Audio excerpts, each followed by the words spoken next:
Comme je suis fan de Léonard de Vinci, je me suis dit que ça serait sympa de construire une escape game, un escape box, sur le principe qu'il aurait pu la créer lui-même à l'époque. Donc voici mes croquis, et voici ce que j'ai fait. Je vous présente l'Arcana Machina, ce qui signifie en latin les secrets de la machine. Alors je vais vous faire le tour.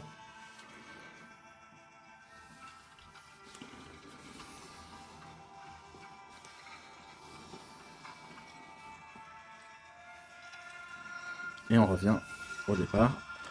Je ne vous ai pas montré le dessus. Voilà, j'ai plein de nombres. C'est parti. Donc, dans quel sens on va commencer? Eh bien, en réalité, on va commencer par le titre. Et on revient ici. Et derrière l'Arcana Machina, on a un premier indice, ceci et ceci. Et en fait, les symboles doivent correspondre à cela. Ah, on a déjà celui-ci. Donc c'est bon signe. Donc c'est là. Maintenant, je pense qu'il va falloir mettre les bons ici. Sauf qu'il y en a 4. Et j'ai que 2 éléments. Sauf que sur le dessus, on a quelque chose à appuyer. C'est pas là. C'est pas là. Ah, voilà, ça sort. Une baguette. Et sur cette baguette, j'ai les 2 derniers symboles manquants. Donc, maintenant, je peux venir ici.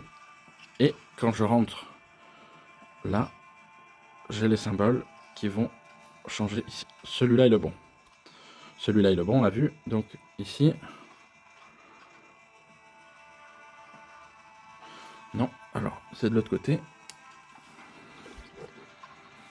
Ouais, c'est celui-là. Et enfin, le dernier. C'est peut-être de ce côté. Non. Non. Oui.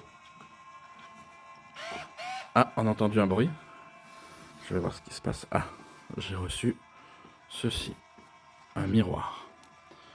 Parce qu'il faut savoir que Léonard de Vinci écrivait de droite à gauche pour qu'on ne comprenne pas ce qu'il écrivait. Et en fait, à l'aide d'un miroir, on peut avoir l'écriture dans le bon sens.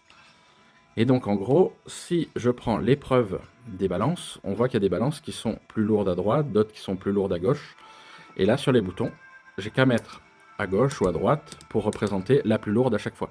Seulement, si je fais ça, ça ne marchera pas. Mais maintenant que j'ai reçu le miroir, je peux placer le miroir ici. Et quand je vais regarder dans le miroir, alors ça va être très difficile à filmer, mais je vais voir ça à l'envers. Et donc, je vais pouvoir mettre le bon code ici. Et c'est ce que je vais faire tout de suite. Donc,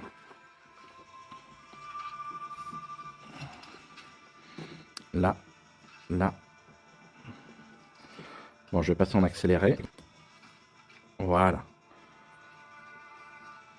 Et là, quand tout est bon, quand le code est entièrement résolu, l'ampoule qui s'allumait tout à l'heure, maintenant clignote. Et en fait, elle clignote pas n'importe comment, elle me donne un code en morse. Elle recommence. 1, 2, 3. 1, 1, 2, 3, 4. 1, 2. Très bien. Et en fait, quand on vient ici, on a une écriture, c'est du latin. Et quand on regarde dans le miroir ici, on a Rhythmis hoc loco pulsare, ce qui veut dire tapez votre rythme ici. Et donc si je fais comme la lampe, à savoir 1, 2, 3, 1, 1, 2, 3, 4, 1, 2. Ah, je vais pas bien taper. Je vais taper que ça. 1, 2, 3. 1, 1, 2, 3, 4. 1, 2. Je sais pas si j'ai bien fait. Oui, voilà. Les lumières se sont allumées. Donc, j'ai bien tapé mon code. Alors, maintenant, quand les lumières s'allument sous mes boutons, ça veut dire que je peux bouger mes boutons. Et là, hop, vous voyez que ici, j'ai des LED qui s'allument. J'ai 5 lumières. Le bouton de gauche me fait déplacer de la LED 1 à la 2, etc. Et celui de droite, les couleurs. Bleu turquoise, rouge, vert, jaune, etc., etc. Je peux passer à la suivante. Donc maintenant, il va falloir que je trouve quelle couleur mettre à quel endroit. Parce que là, je mets n'importe quoi, et bien sûr, ça va pas marcher. Alors, ici, quand on est là, on a les couleurs qui tournent et qui apparaissent. Et donc là, on a les couleurs, et de l'autre côté, on a... Comment bien voir? On a les nombres romains. Et donc, une fois qu'on a fait la concordance de tout, on obtient qu'il faut faire vert, rose, bleu, jaune, rouge. Donc, vert, bleu, et voilà. Là, ça s'allume tout en vert. Et donc maintenant, on passe à l'épreuve du Vitruve, ici. Le personnage est à l'envers, donc il faut le mettre à l'endroit. Et en fait, pour ça, on a la solution au début ici. Là, on a des ronds. Et on voit que le premier et le dernier, enfin l'avant-dernier à droite, ils sont noirs. Donc, si à gauche, on touche le premier et l'avant-dernier, le Vitruve se met à tourner. Donc le but du jeu, ça va être de l'arrêter à la bonne position. Waouh, je l'ai arrêté. Et donc là, il y a des LED vertes qui nous disent de regarder de l'autre côté. Mais le joueur, au début, il comprend pas. Donc il laisse passer le temps, et là, le temps est passé, et il faut recommencer. Et on va aller voir là-bas ce qu'il y a. En fait, ici, on a un hublot qui est totalement opaque, mais quand on réussit à bien aligner le Vitruve, alors à ce moment-là, le hublot devient transparent. On va essayer. Voilà. Et là, ça devient transparent. Et au bout de 6 secondes, le timer qu'on avait ici, là, quand ça redevient tout rouge, notre hublot redevient opaque. Et du coup, il faut recommencer. Comme vous avez vu, on va le faire une dernière fois. C'est un code. Voilà. Et là, on a des symboles avec des nombres.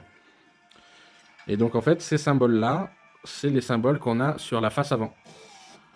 Qui sont... dis donc, là. Les 6 symboles qui sont là.